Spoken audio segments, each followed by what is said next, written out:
C-130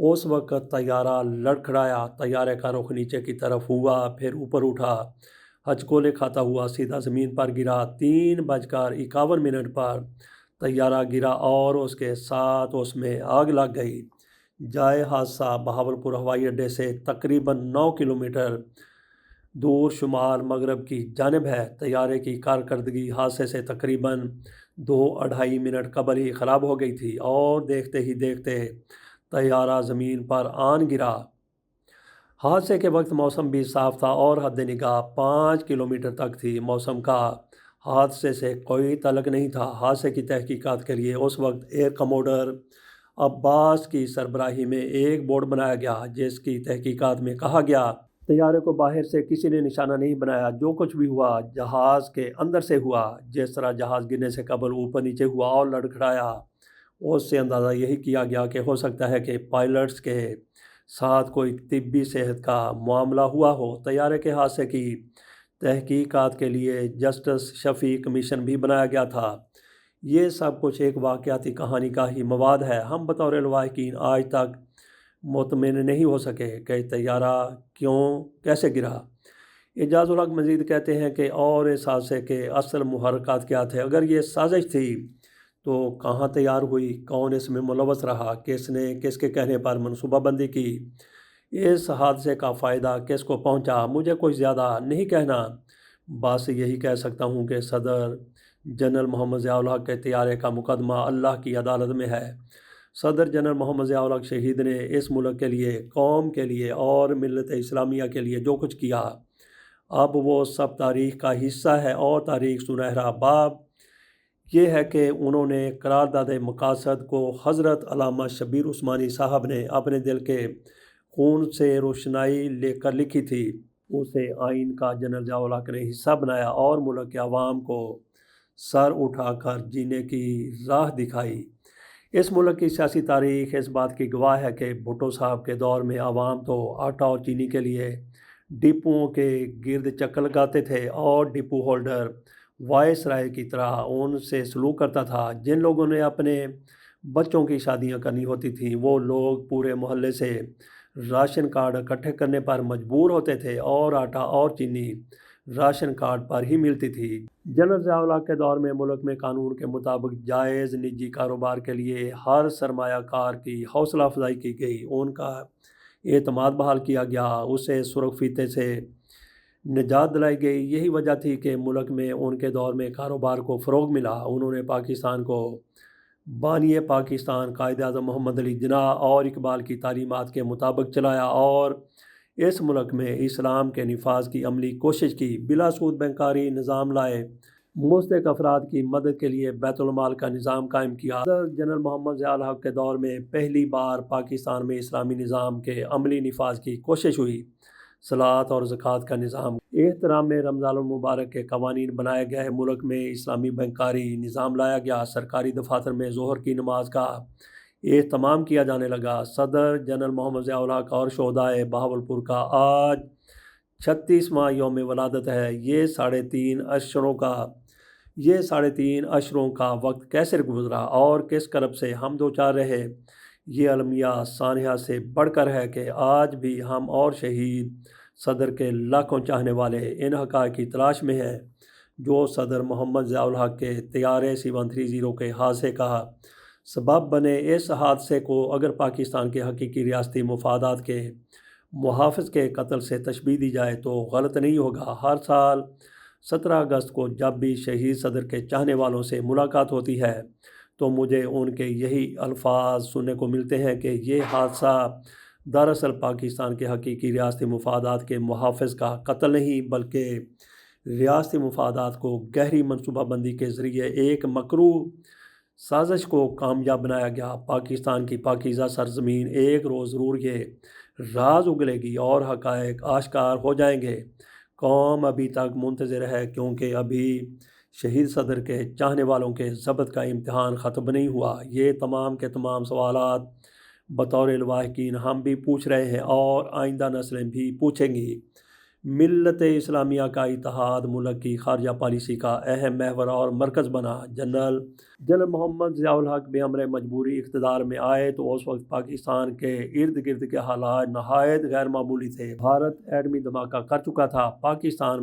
Pakistan بھی اس جانب پیش رفت کر رہا تھا۔ افغانستان میں روسی جارحیت ہو چکی تھی اور اس کی فوج افغانستان کے راستے گرم پانیوں تک پہنچنے کی اپنی منصوبہ بندی کو آخری شکل دے رہی تھی۔ پاکستان میں سیاسی حالات آئینی بحران کی وجہ سے خراب تھے۔ مشرقی پاکستان کو الگ ہوئے محض 6-7 سال کا عرصہ ہوا تھا۔ ملک ایک مشکل صورتحال میں گھرا ہوا تھا۔ افغانستان ہمارا پڑوسی اسلامی ملک ہے جس کے معروضی حالات کا پاکستان پر اثر انداز ہونا لازمی امر ہے۔ 1979 میں افغانستان پر روسی جارحیت نے پاکستان کی سلامتی اور اس کے مستقبل کے لیے ایک بڑا خطرہ پیدا کر دیا تھا۔ 71 میں پاکستان کے 2 لخت ہونے کے بعد بلکہ اس سے بھی پہلے روس اور بھارت میں دوستی کے کئی معاہدے ہوئے اور محبت کی پینگیں بڑھیں۔ ادھر امریکہ کو تشویش تھی کہ بھارت کو مکمل طور پر روس کی گود میں چلے جانے سے روکا جائے۔ جب جنرل ضیاء الحق نے جولائی 1977 میں چیف مارشل لا ایڈمنسٹریٹر کے طور پر اقتدار سنبھالا تو امریکہ سے پاکستان کے حالات کافی کشیدہ اور پیچیدہ تھے۔ ایسے میں روسی جارحیت پاکستان کے لیے انتہائی تشویش کا باعث تھی اور اگر روس افغانستان میں اپنے عزائم میں کامیاب اور قدم جما لیتا تو پھر لازمی طور پر اس کی اگلی مہم جوئی کا نشانہ پاکستان ہوتا، کیونکہ یہاں صوبہ سرحد اور بلوچستان میں بھارت کی مدد سے قوم پرستی کے نام پر علیحدگی کی تحریکیں بھی سر اٹھا چکی تھیں۔ روسی جارحیت کے خلاف افغانستان کی آزادی کے لیے جدوجہد میں افغانوں کی مدد اور 35 لاکھ سے زائد مہاجرین کو خوش دلی سے پناہ دے کر جنرل ضیاء الحق نے جس ملی اخلاقی مذہبی اور انسانی ہمدردی کا مظاہرہ کیا، یہ ذمہ داری جس آسان طریقے سے نبھائی، اس کی مثال پیش کرنا مشکل ہے اور اس حوالے سے جنرل محمد ضیاء الحق کو ہمیشہ یاد رکھا جائے گا۔ افغانستان جنگ میں جنرل ضیاء الحق اور ان کے رفقائے کار کے کردار، حکمت عملی، سیاسی اور حربی دانشمندی، تدبر اور تدبیراتی منصوبہ بندی کو کبھی بھلایا نہ جائے گا۔ انہوں نے امریکہ سے منگفلی نہیں لی بلکہ قومی مفاد کو مد نظر رکھ کر سفارتی تعلقات استوار کیے اور کبھی امریکیوں سے مرعوب نہیں ہوئے تھے۔ جرأت مندانہ فیصلے اور حکمت عملی ان کی خارجہ پالیسی کی بنیاد تھی۔ ایک بار ایسا ہوا کہ انہیں آگاہ کیا گیا کہ اسلام آباد سے امریکی سفیر پشاور افغان مہاجرین کے کیمپوں کے دورے کے لیے جا رہے ہیں۔ صدر جنرل ضیاء الحق نے حکم دیا کہ انہیں اچھی طرح بتا دیا جائے کہ وہ واپس اسلام آباد آئیں۔ اگر وہ اٹک کا پل کراس کر جائیں تو انہیں کہہ دیا جائے کہ وہ پشاور سے واپس اسلام آباد نہیں آئیں گے بلکہ وہیں سے کابل چلے جائیں اور کابل سے امریکہ اپنے ملک چلے جائیں۔ یہ پیغام مل جانے پر امریکی سفیر پشاور نہیں گئے بلکہ اسی وقت واپس اسلام آباد آ گئے۔ پاکستان کے لیے ان کی قومی، ملی اور دینی خدمات بہت ہی زیادہ ہیں۔ شہید صدر نے بطور عاشق رسول صلی اللہ علیہ وسلم، ختم نبوت صلی اللہ علیہ وسلم کے محافظ بن کر متنازع قادیانیت آرڈیننس جاری کیا، جبکہ اس وقت ملک کے ایک بڑے قانون دان نے انہیں ایسا کرنے سے منع بھی کیا تھا۔ تاہم راجہ محمد ظفر الحق کی کوششوں سے یہ آرڈیننس تیار کیا گیا۔ جنرل محمد ضیاء الحق نے فوجی سپہ سالار، ایک منجے ہوئے سیاستدان، مدبر اور انسان دوست مسلمان سربراہ کی حیثیت سے افغان جنگ میں ان منٹ نقوش چھوڑے۔ ان کے دور میں امریکہ کے تحفظات کے باوجود پاکستان نے اپنا ایٹمی پروگرام کامیابی سے چلایا اور حکمت عملی ایسی کامیاب رہی کہ امریکی صدر پاکستان کے لیے امداد دیتے وقت ہر سال امریکی کانگریس کی رائے ویٹو کرتے رہے اور ہم اپنا کام کرتے رہے۔ دنیا نے انہیں مستقل مزاجی اور مستقل یکسوئی سے ایک بڑی سپر پاور کے مقابلے میں افغان عوام کے شانہ بشانہ کھڑے دیکھا۔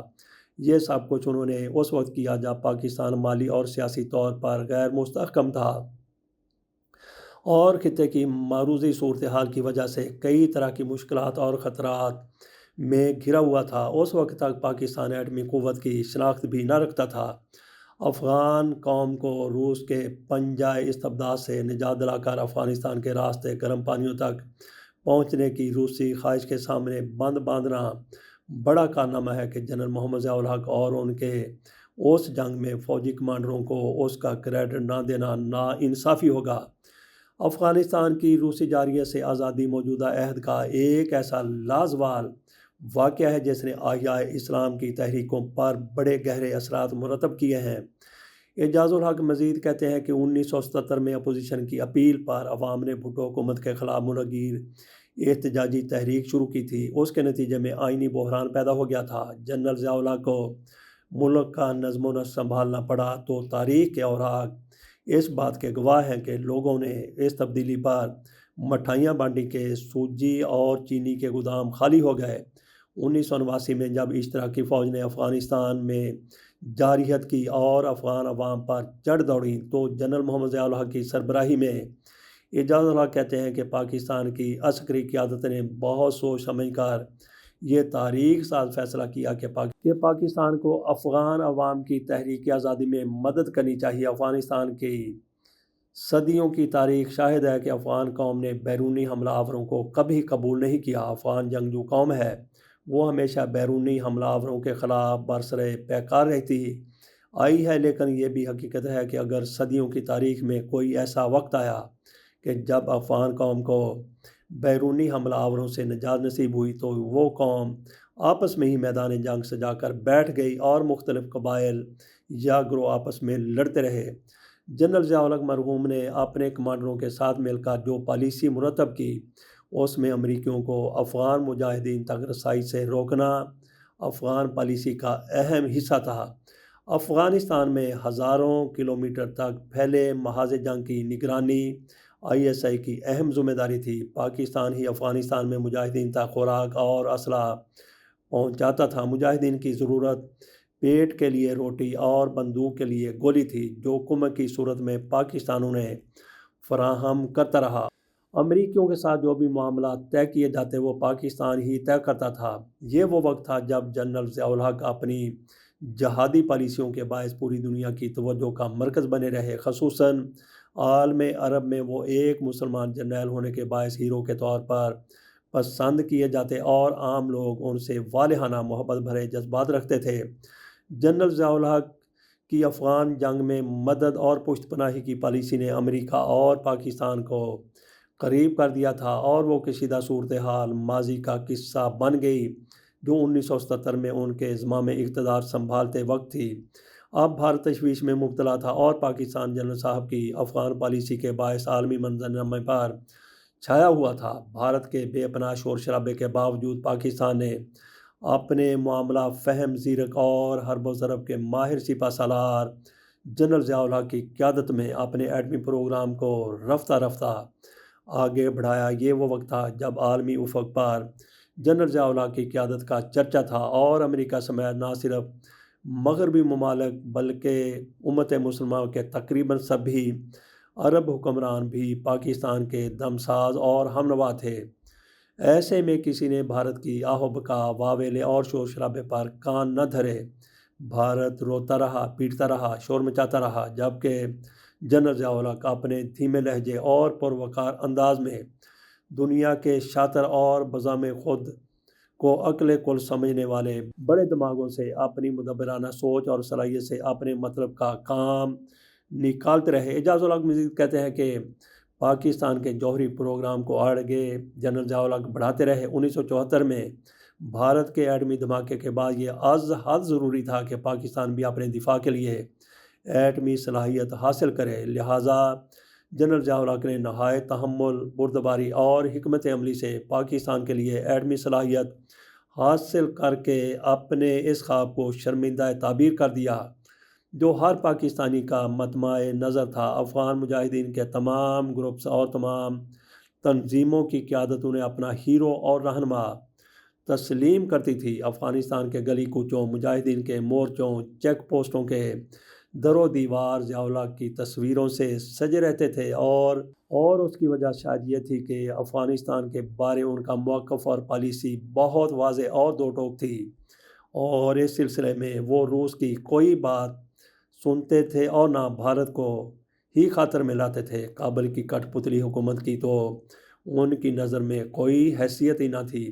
صدر ضیاء الحق نے جس ہمت، جوانمردی اور حکمت عملی سے کئی برسوں تک روسی جارحیت کا مقابلہ کیا، یہ ایک طرح سے کابل کا نہیں، اسلام آباد کا دفاع۔ اگر خدا نخواستہ روس کابل کو فتح کر لیتا تو آج پاکستان کا نقشہ کچھ اور ہوتا۔ اعجاز الحق کہتے ہیں کہ آزادی کے لیے قیام پاکستان کے وقت بھی قربانیاں دی گئی تھیں اور آج بھی محب وطن پاکستانی اپنی جانوں کے نذرانے پیش کر رہے ہیں۔ 17 اگست 1988 کے شہدائے بہاولپور نے اپنے دل رنگ لہو سے عرض پاکستان کی آبیاری کی۔ خدا رحمت کند این عاشقان پاک تینت رہا۔ آج سے تقریباً 37 سال قبل جنرل ضیاء الحق اور ان کے قریبی رفقائے کار اور ہم خیال ساتھیوں کو، جن میں جنرل اختر عبدالرحمن بھی شامل تھے، ایک گہری سازش کے ذریعے پہلے سے طے شدہ فضائی حادثے میں شہید کر دیا گیا۔ پاکستان کی تاریخ میں اتنی بڑی عسکری قیادت کو منظر عام سے ہٹا دینا بہت بڑا قومی سانحہ تھا۔ اس سازش کے تیار کرنے والے دماغوں نے اس بات کا خاص طور پر انتظام کیا تھا کہ وہ عسکری قیادت جو جنرل ضیاء الحق کے ساتھ مل کر افغان جنگ لڑ رہی تھی اور جو افغان پالیسی چلا رہی تھی، انہیں قومی منظرنامے سے ہٹا دیا جائے۔ جنرل اختر عبدالرحمن کو بھی اسی طیارے میں ایک سازش کے تحت ہی سوار کرایا گیا تھا۔ یہ سب کچھ ملٹری کے قواعد و ضوابط کے خلاف عمل تھا، کیونکہ اتنی بڑی تعداد میں جرنیلوں کو ایک ساتھ ایک ہی جہاز میں سوار ہونا خلاف ضابطہ تھا۔ اس وقت کے امریکی ترجمان ولسن صدر محمد ضیاء الحق کو اپنے قومی ہیرو قرار دیا کرتے تھے۔ وہ لکھتا ہے کہ جنرل محمد ضیاء الحق اب تک دنیا میں پیدا ہونے والے انسانوں میں بہادر ترین انسان تھے۔ جنرل ضیاء الحق نے روس کے شدید اور بے انتہا دباؤ کی مزاحمت کی جو روس نے افغان مجاہدین کا ساتھ چھوڑنے کے لیے ان پر ڈالا تھا۔ انہوں نے روسی ریچھ کی آنکھوں میں آنکھ ڈال کر اس حد تک مقابلہ کیا کہ اس روسی ریچھ کو آنکھ جھپکنا پڑی۔ CIA کا مشہور تجزیہ کار بروس ریڈل لکھتا ہے کہ سوویت یونین کو شکست دینے کے لیے CIA کا ایک بھی افسر افغانستان میں نہیں گیا۔ CIA نے کسی کو بھی وہاں تربیت نہیں دی اور نہ ہی CIA کا کوئی اہلکار افغانستان میں زخمی ہوا یا اس جنگ میں مارا گیا تھا۔ نہ کوئی جانی نقصان ہوا تھا کیونکہ ہم نے خطرہ مول ہی نہیں لیا تھا۔ وہ لکھتا ہے کہ سوویت یونین کے خلاف یہ صرف افغان مجاہدین کی جنگ نہیں تھی، یہ صرف مجاہدین کی جنگ تھی، نہ یہ CIA کی۔ یہ صرف ایک آدمی کی جنگ تھی اور اس آدمی کا نام ہے محمد ضیاء الحق۔ اعجاز الحق کہتے ہیں کہ وہ لکھتا ہے کہ مغرب خصوصاً امریکہ کو اس دن سے ڈرنا چاہیے جب پاکستانی فوج میں اتفاقاً جنرل ضیاء الحق سے ملتا جلتا کوئی اور جنرل آ جائے۔ بروس ریڈل لکھتا ہے کہ سوویت یونین نے ایک اور تباہ کن فیصلہ کیا۔ اس نے جنگ جیتنے کے لیے 1 لاکھ فوجیوں کو اس کے برعکس رکھا۔ جب 1968 میں چیکوسلواکیہ میں گیا تھا، اس نے 1.5 لاکھ مردوں کا استعمال کیا۔ اس میں بہت سی چیزوں کے ساتھ ایک بات یہ بھی تھی کہ وہ پاکستان کے ساتھ سرحد کو بند نہیں کر سکتے تھے۔ ضیاء الحق ان مجاہدین کو قیادت فراہم کر رہے تھے اور کامیاب حکمت عملی سے جنگ کو آگے بڑھا رہے تھے اور بڑھایا بھی۔ اگر یہ کسی کی بھی جنگ تھی تو یہ جنگ تھی ضیاء الحق کی۔ ضیاء الحق وہ شخص تھے، انہوں نے 1980 کی دہائی میں اس جنگ کے بارے میں جو بھی فیصلہ کیا وہ فیصلہ کن فیصلہ تھا کہ مجاہدین کیسے جنگ کو دریائے آمو کو پار کر کے سوویت وسطی ایشیا میں لے جائیں گے۔ جنرل محمد ضیاء الحق ہی نے فیصلہ کیا تھا کہ کس وقت جنگ میں اسٹنگر میزائل کا استعمال کریں گے۔ اور آپ کے خیال میں کیا یہ جنگ چارلی ولسن کی جنگ تھی؟ ایسا نہیں تھا، بلکہ یہ صرف اور صرف ضیاء الحق کی جنگ تھی۔ ضیاء الحق کے شخصی کردار کے محاصل میں یہ بات بلا مبالغہ کہی جا سکتی ہے کہ انہیں وسیع القلبی کی نعمت سے نوازا گیا تھا۔ اس کے ساتھ برداشت، استقامت اور صبر بھی ان کی طبیعت میں بدرجہ عطا موجود تھا۔ جنرل ضیاء الحق اپنے تمام دکھ درد اپنے سینے میں سمیٹنے اور سنبھالنے کا ہنر جانتے تھے۔ انہوں نے کبھی کسی کے متعلق کوئی شکوہ یا شکایت نہیں کی تھی۔ صلائے شہید کیا ہے؟ اعجاز الحق نے آخر میں ایک مصرع لکھا ہے: صلائے شہید کیا ہے، تب و تاب جاویدانہ۔